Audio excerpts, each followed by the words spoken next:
James, welcome to this very special edition, our first ever special at the Truth Contract, and our special project, SpermEggGeddon. Well, thank you very much for having me. I'm honored to be here, and let's just dive right into the information. I think what we're going to be talking about will be somewhat news to many people and important to everyone. Thank you. So, this story, as you know, because you and I have been chatting about it over the last few weeks, started about 6 weeks ago when I found this meme on the internet. And my first thought was, is that true? My second thought was, what happened after 2011? My third thought was, how annoying they haven't put any scientific citations, so I don't know who published it. And my fourth thought was, if this is true, how come I've only just heard about it? And so that led me, because I was curious about it, to explore further. And I did lots and lots of internet research over a number of weeks. And I found that there were a number of studies from around the world. And I even found the study that data that I've just showed you came from. But there are a number of other studies which showed that from the early 1970s through to the year 2000 and beyond, all around the world, there has been a significant 50 to 60% reduction in the quality and quantity of sperm in men. We ended up with 11 studies that were done all around the world, started at different dates and finished at different dates, but they were all pointing in the same direction, that over a 30, 40, 50-year period, sperm counts have dramatically reduced and are continuing to reduce at an accelerating rate. And this isn't just a problem in the UK or the US or in the West, it's a problem all around the world. And the studies which started in 1972 showed a 1.16% annual decline on average over that 30-year period, but accelerating. And the study started after 2000 show a 2.64% per year reduction, which again is accelerating. So using Grok introduced all 11 different studies and models. I do know as a data statistician, or not a data statistician, that someone would look at this and say, oh, you never get to zero. If you say to someone, reduce 100 by 50% and then the resulting number by 50%, you never get to zero. So I do understand. So please don't, if you're a scientist or a data technologist, dismiss the key message of this conversation because the graph gets to zero. But what Grok came up with, and it apologized, interesting enough, that it was very difficult for it to synthesize 11 models using 11 different techniques and start and end dates and blah, blah, blah.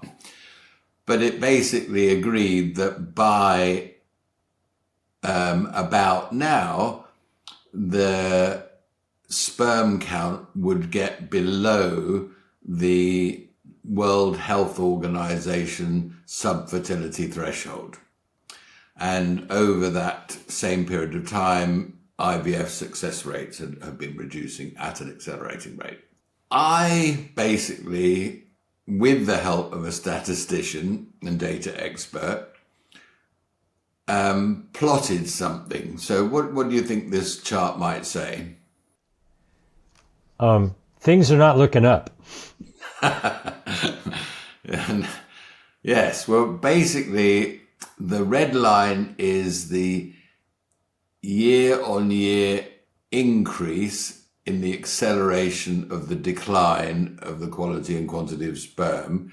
And based on the fact that it was 50% of what it was 40 years ago in 2025, it looks like by 2050 you get to a very low number.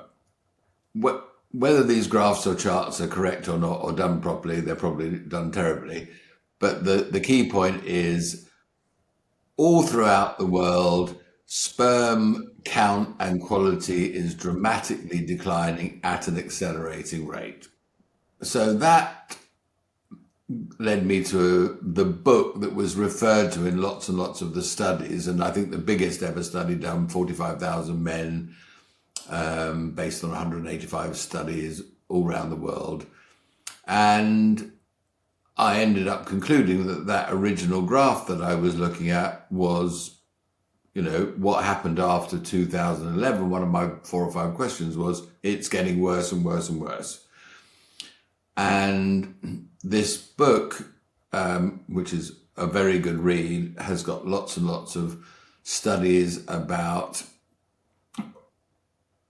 sperm count, i.e. how many sperm per millimeter of semen, sperm motility, which is how well it swims, and the size and shape of the sperm, and if there's DNA contamination, lots of other aspects but it's also looked at how the causes of that sperm reduction have also caused infertility problems in women, which we'll come on to discuss a little bit as well.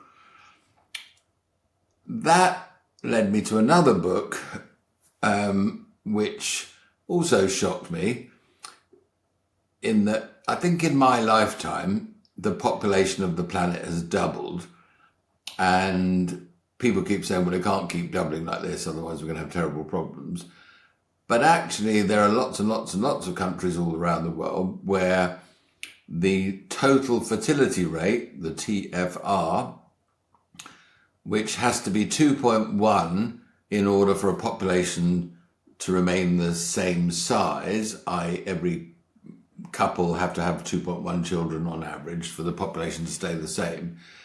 That TFR has reduced in many well-known countries around the world to significantly below 1.5, 1.25, 1.1.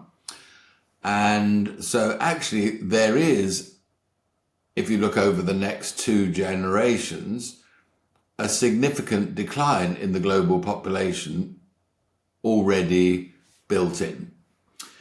And only yesterday, this data was released, which shows the data on births and the total fertility rate in almost every country around the world.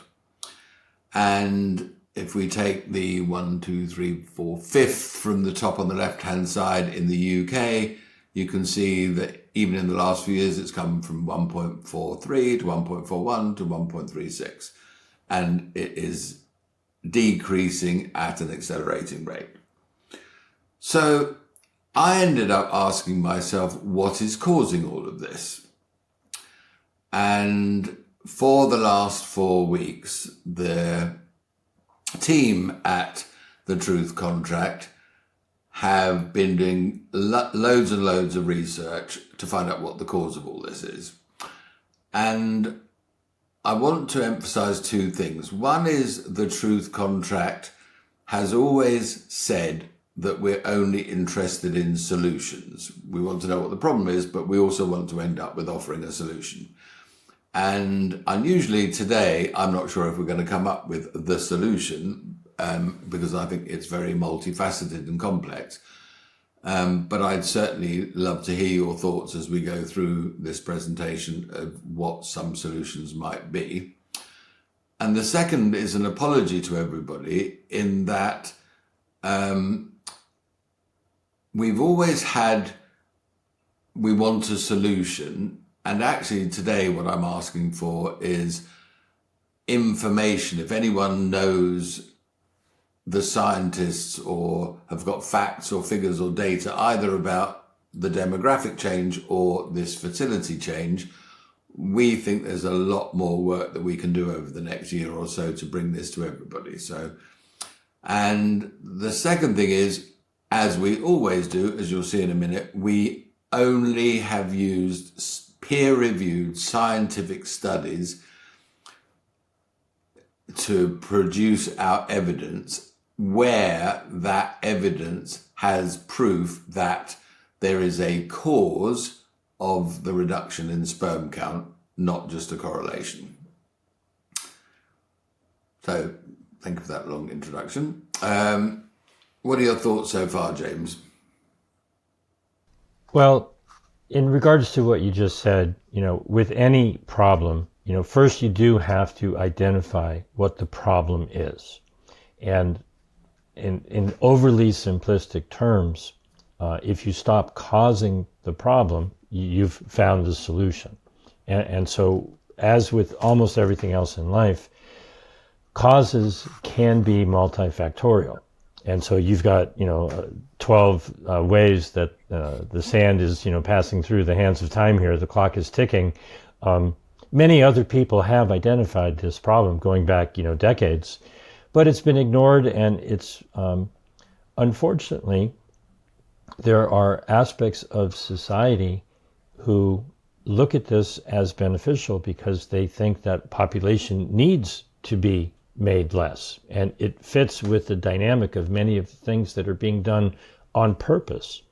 And so whether it is, toxins in our environment, our food, drugs, many, many factors that go beyond just the number and quality and viability of sperm and eggs, there are societal factors and relationship factors and many, many, many other things.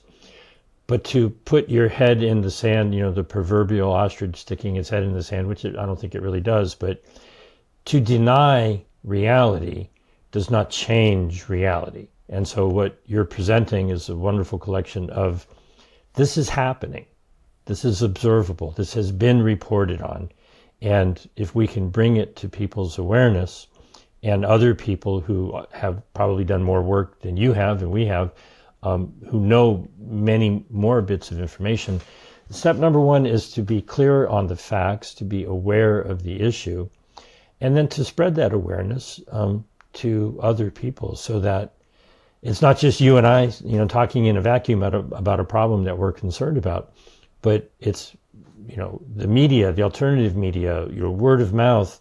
And I think you have many stories about how, via word of mouth, we can raise this issue in ways that are not partisan, not divisive or problematic. But this is an issue that people need to be aware of and need to start discussing.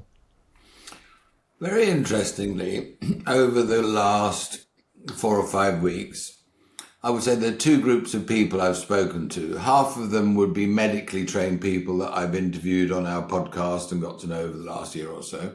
And the other half would be ordinary, regular people, including my daughter and, friends of my daughter. And it's been very interesting because the medical people have said, oh, yeah, we've known about this for years.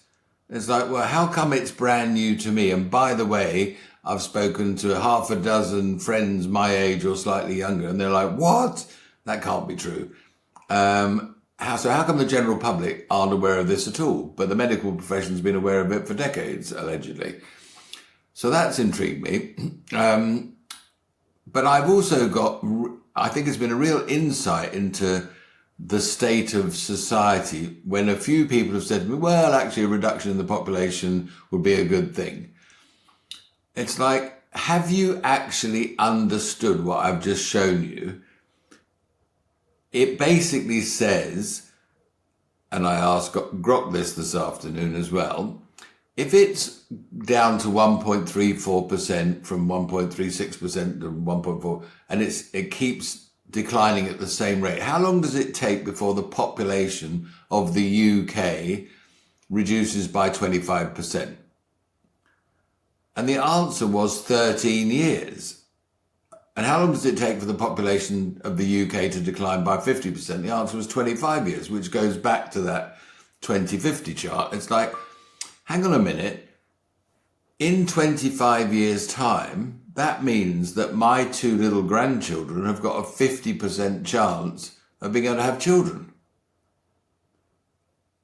It's like, who has the right to choose if this existential threat is going to apply to them, their age group, their religion, their geography? It's like, this affects everybody. Do you really think that if this carried on in 25 years' time, if the population of the UK halved, that would be fine? And who's going to choose, And the other thing about this is all of these things that we'll go through in a minute quickly, they're all reversible, they're all stoppable, and they're all human sabotage. It's a toxic soup in the air, in the water, in the food, in everywhere that is not killing us, but making us sterile and therefore reduce the population over a period of time.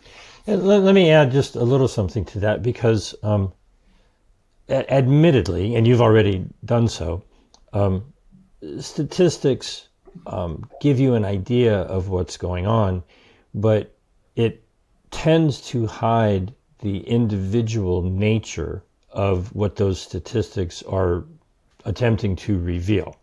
Now, any unique individual, specific person will vary.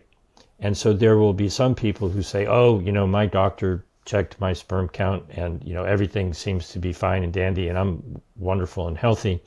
But it, generally takes two to procreate.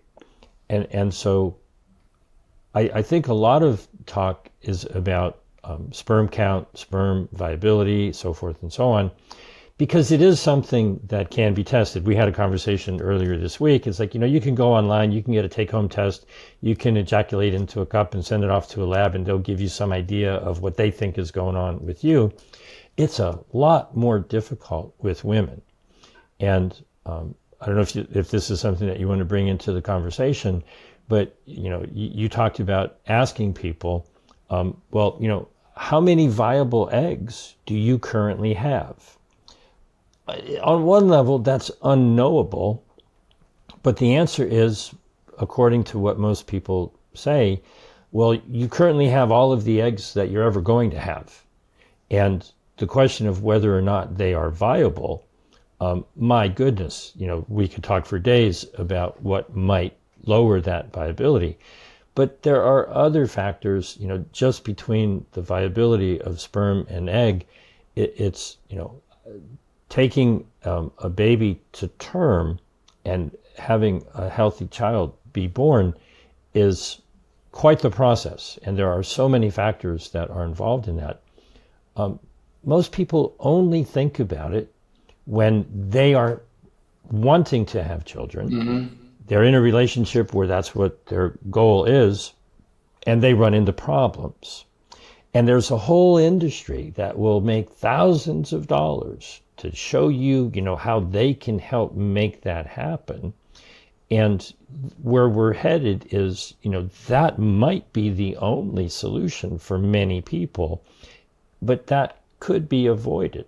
Now, the industry that's making that happen, probably doesn't want to talk about this, but individual people don't think about it until it's too late. Maybe they're too old. Some damage has been done. They've, got a personal health issue.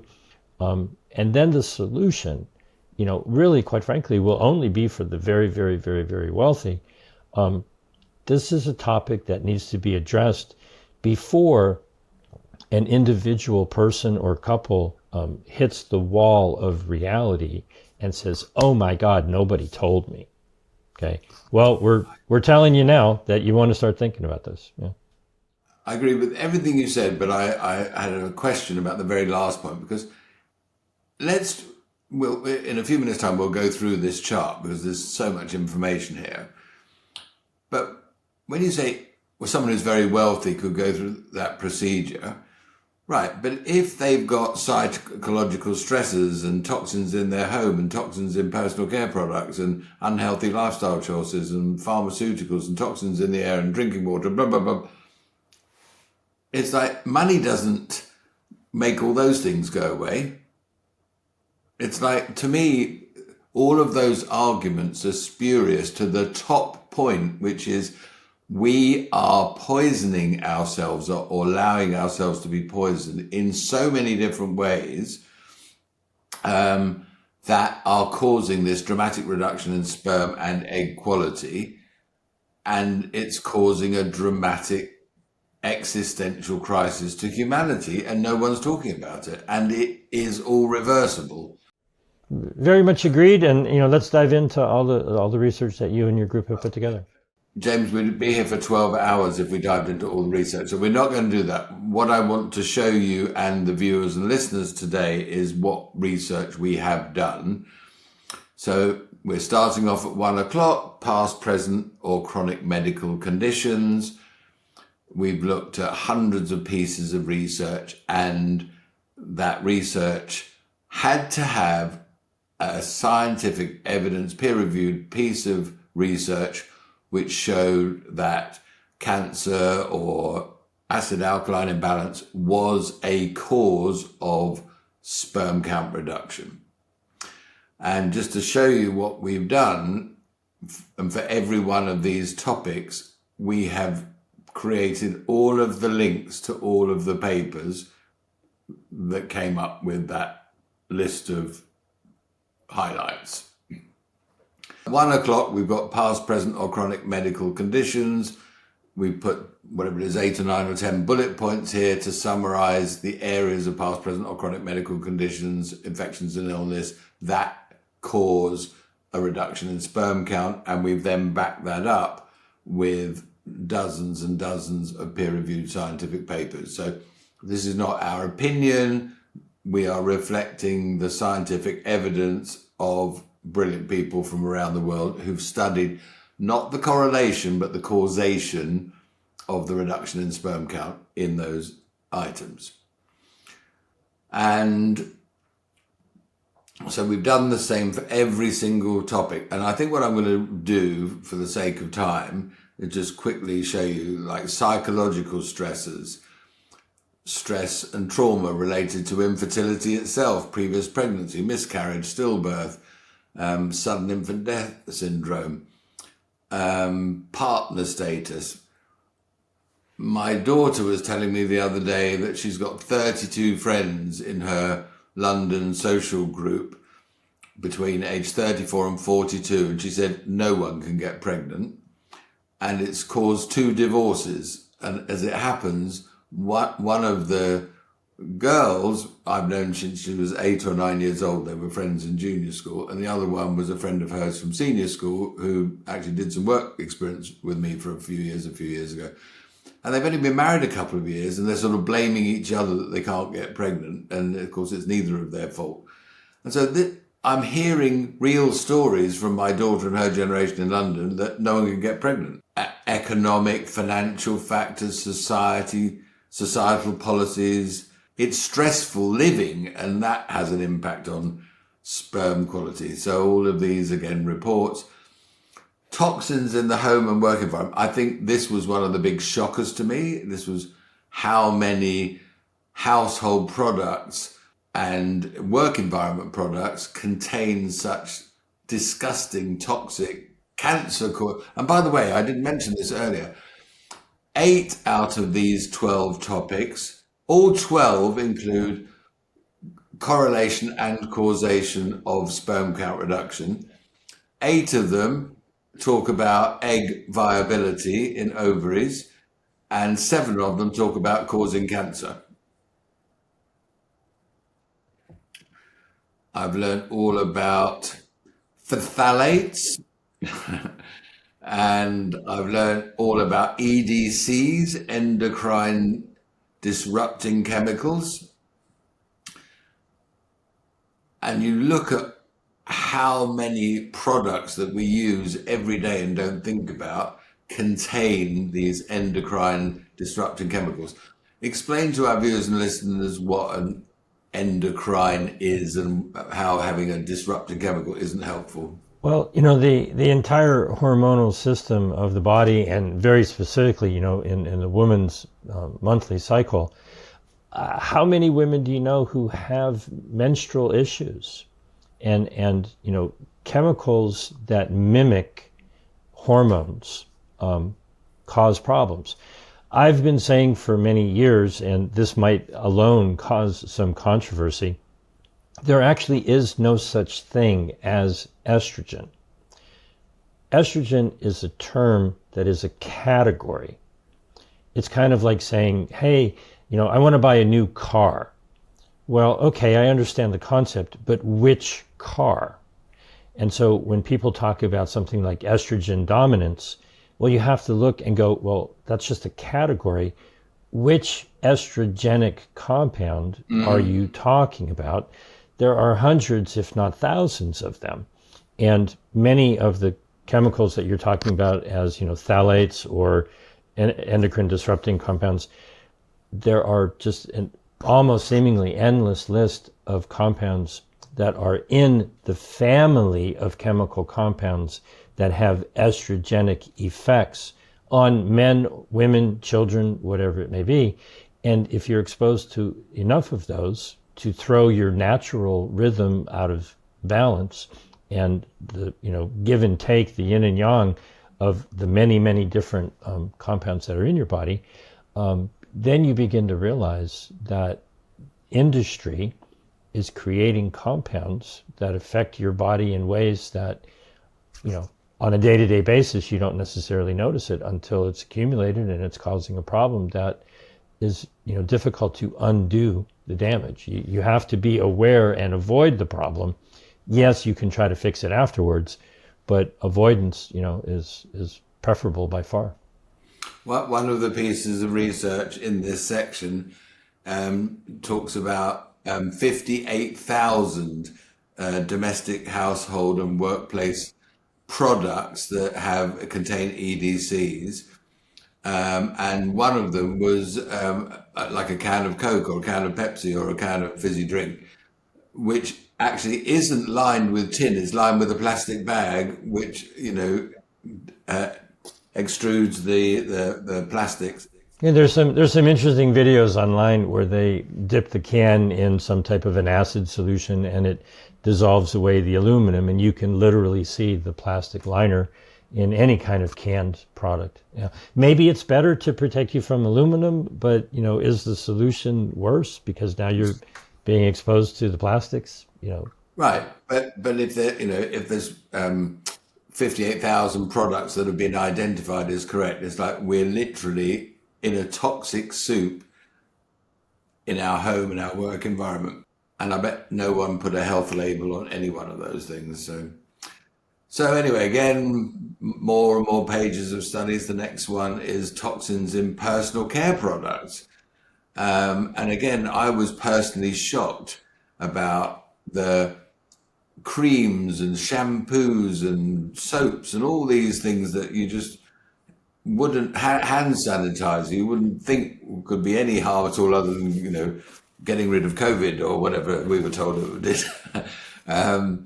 But there's hundreds and thousands of deodorants and shampoos and soaps and shaving foams which contain all of these endocrine disrupting compounds. It's shocking. Unhealthy lifestyle choices. There's plenty of programs about smoking and passive smoking and vaping. Clearly they have other side effects as well as the sperm count issue. Obesity, alcohol, excessive alcohol, poor sleep, sedentary lifestyle, and especially exercise on bicycles. I don't know why I'm laughing. Here's a big one. Pharmaceutical and medical interventions. Prescribed and over-the-counter medications, in particular antidepressants, cholesterol meds, PPI vaccines, immunosuppressants, some antibiotics, steroids, mandated medical interventions, e.g. C19 mRNA shots. And there's so much research about how mRNA, I'm sure you're much more up to date on that than I am.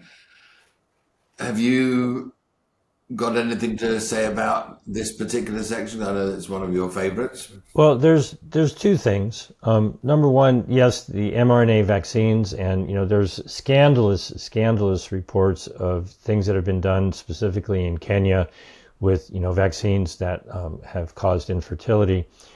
But probably even more importantly, the lipids that are in the lipid nanoparticles that encapsulate the mRNA are designed to merge with the lipid bilayer that makes up the membrane of every cell in the body, and they've been shown to have an affinity for the ovaries.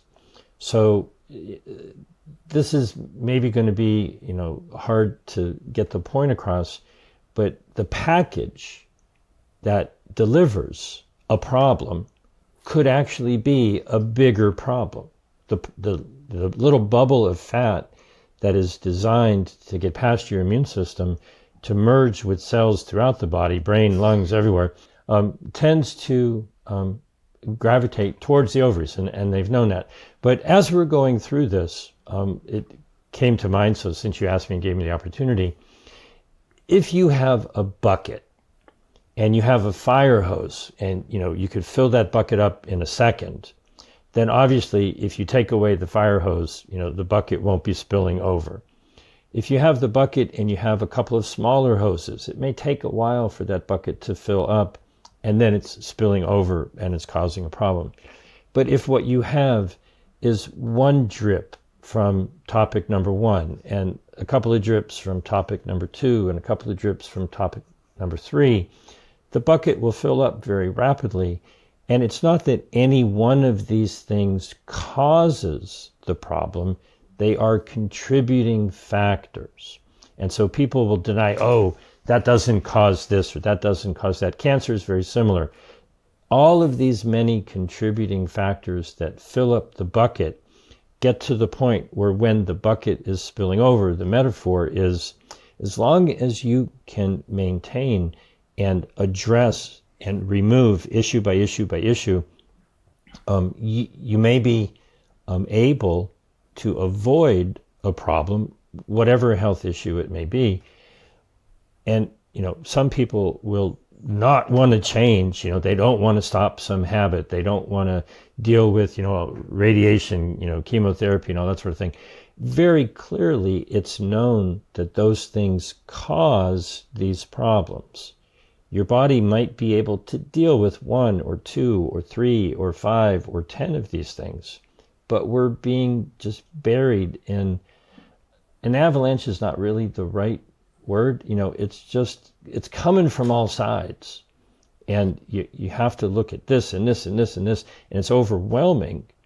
And that's why it's a problem, because it's not just one thing. If it was just one thing, oh, don't do that, okay, people would either stop or they'd continue and they would deal with the problem. This is caused by a multitude of factors. Each individual person has their own ability to cope with their own unique set of individual factors. But as a society, we're blindly running, face first into a catastrophe. And yes, how do you eat an elephant one bite at a time? You look at any one of these, and each one of these issues seems overwhelming because people don't see the whole big picture. You have a 1,000-piece jigsaw puzzle, and you look at one piece and you go, I don't see how this relates to the picture. You start putting it all together, you start to see it. How do you stop it from causing you problems? It's not an issue just for individual people to try to protect themselves.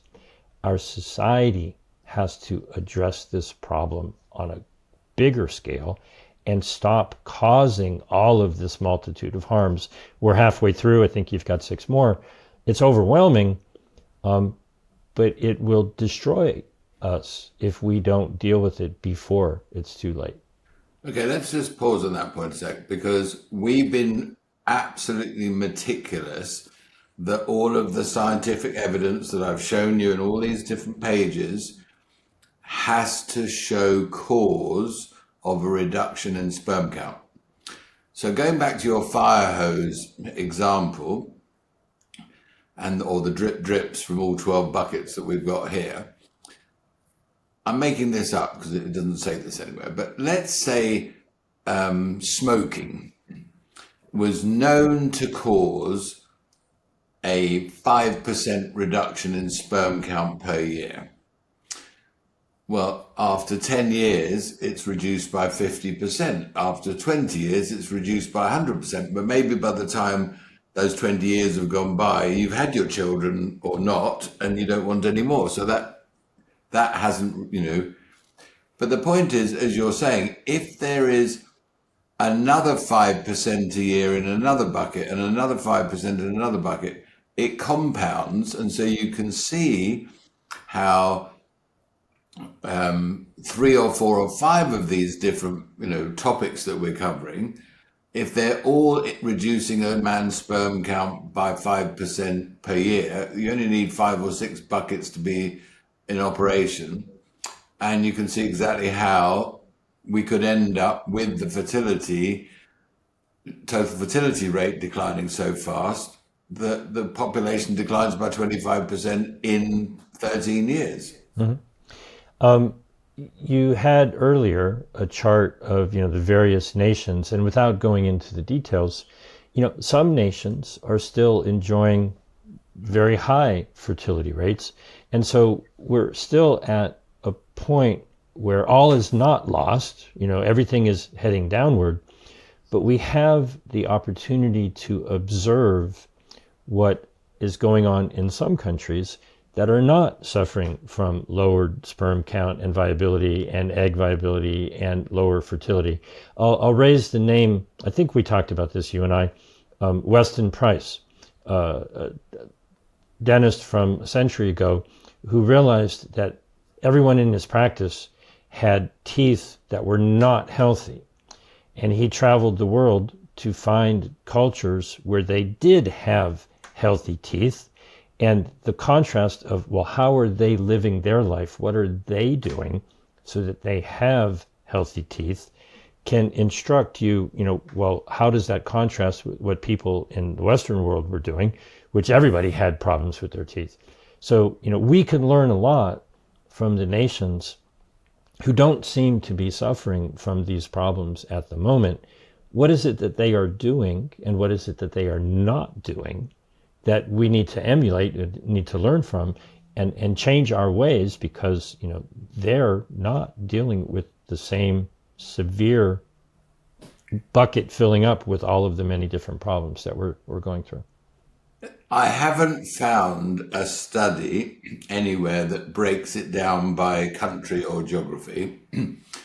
But going back to that chart we looked at earlier with all of the countries and the TFR, there are only 4 or 5 that are in green, which means it's actually increasing. And as I was looking at that, I thought, well, they've got no Wi-Fi, they've got no ultra-processed food, they've got outdoor lifestyles, they've got whatever. It's like they probably don't have 10 of these 12 buckets that impact them at all.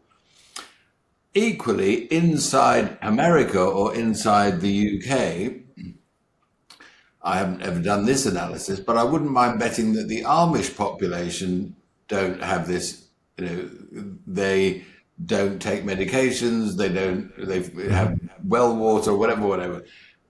They don't use computers.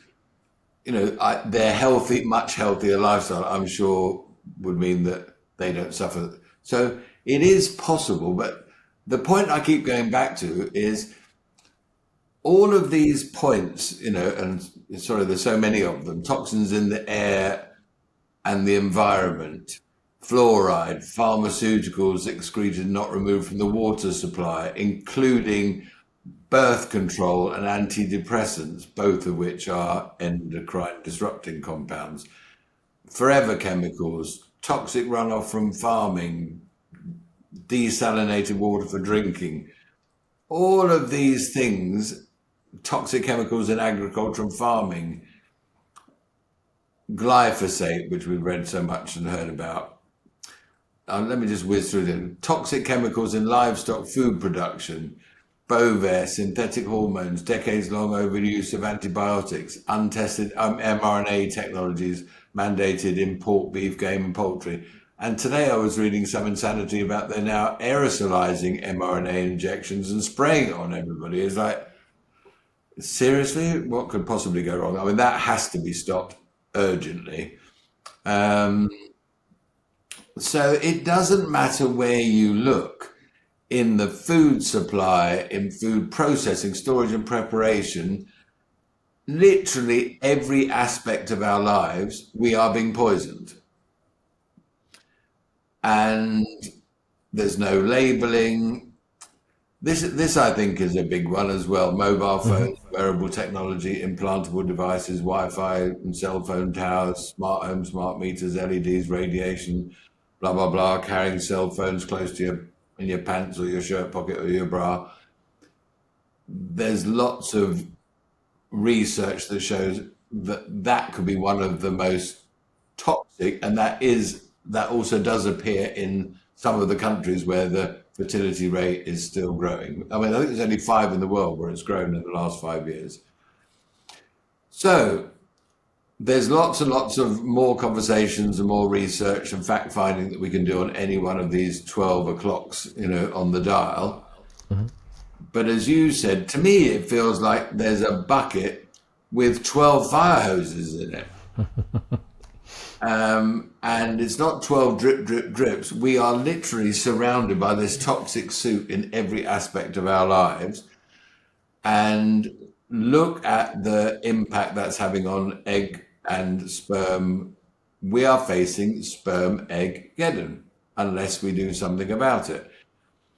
And the thing I was been optimistic about, if I've been talking to someone over the last 6 months about the Truth Contract, and I've been talking about Bovair or climate geoengineering, whatever, there's an awful lot of, oh, well, I'm sure that won't hit me or won't.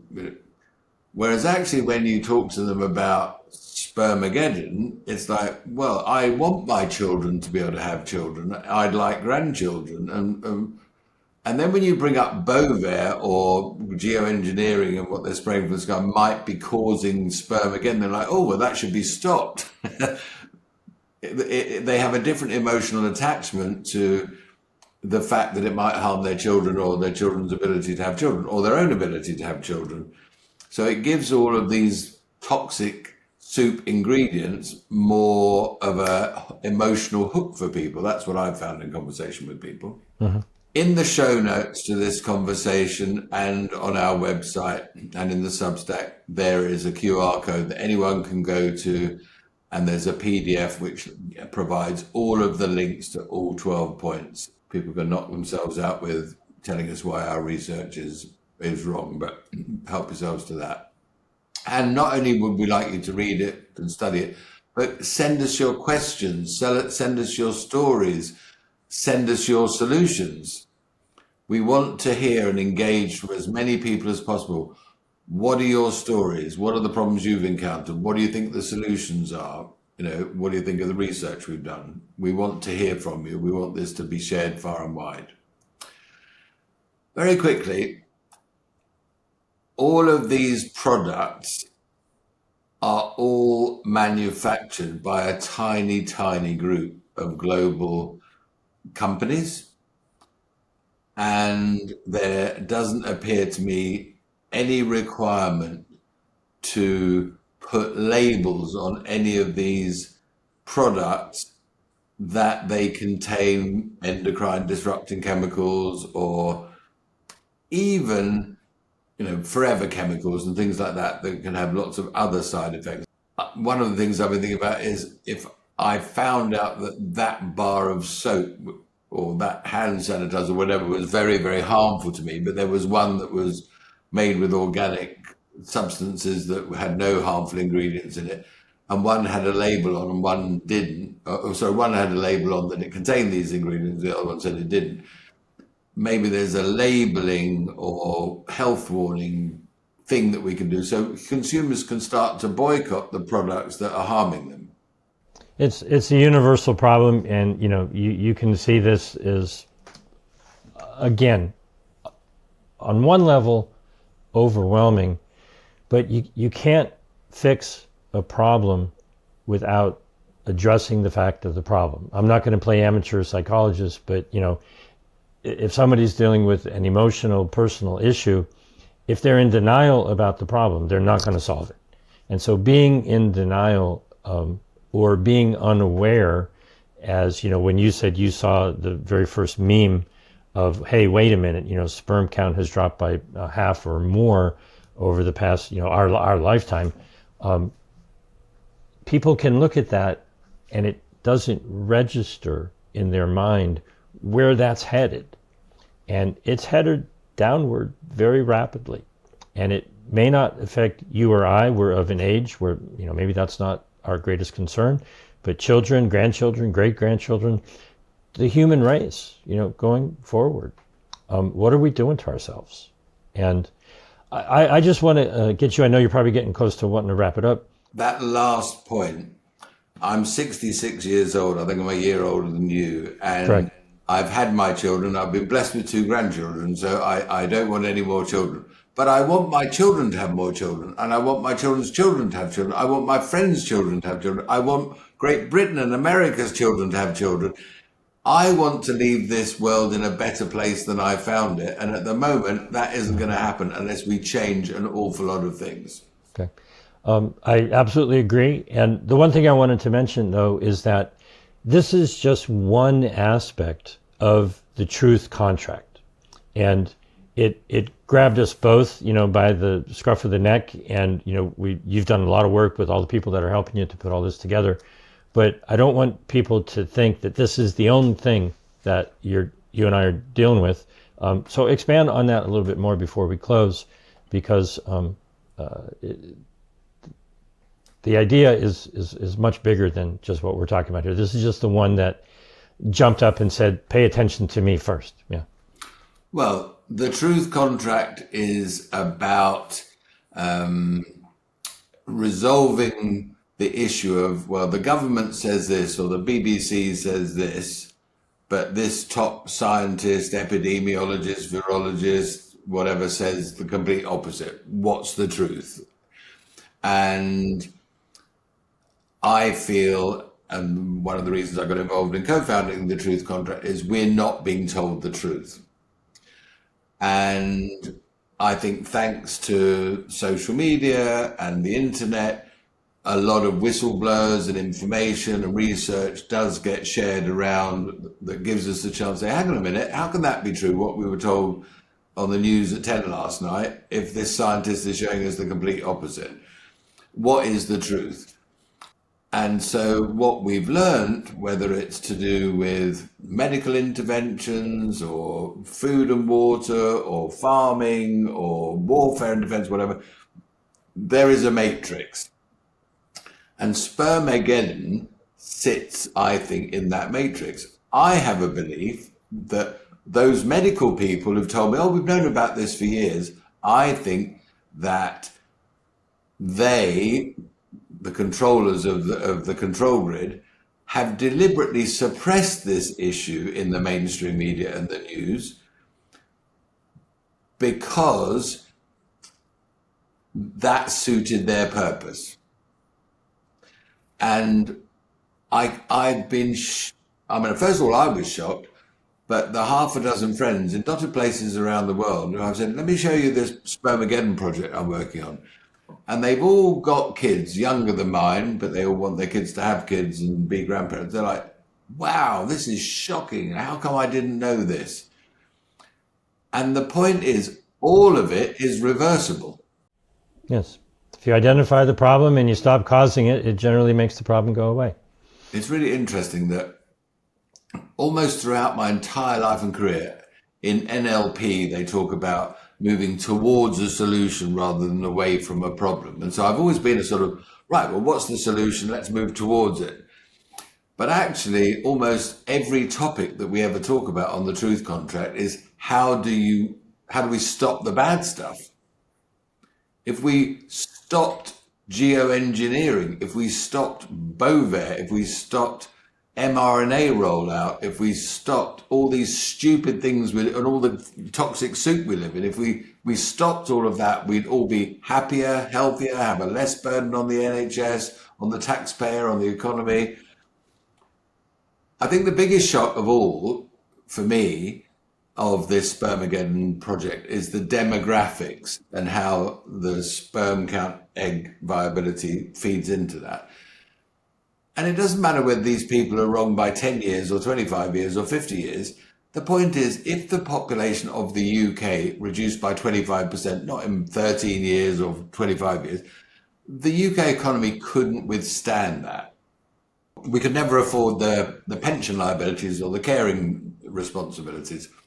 So we have to look at this from a humanity point of view, a financial and economic point of view, a legal point of view, a consciousness point of view, and a moral and ethical point of view. People say children are the future, and if there aren't children, there isn't a future. And so we're not trying to be fear mongers. We're not trying to, make people be afraid. But unfortunately, most people only respond to fear. We're just trying to find the truth and share the truth and get people to pay attention to it, sift through, controversial issues, whatever it may be. And I encourage people to learn more. I'd love everyone to write in and tell me why I've got it all wrong. But I'd also love everyone to write in and tell me, you haven't got it wrong, let's work on a solution, and here's an idea.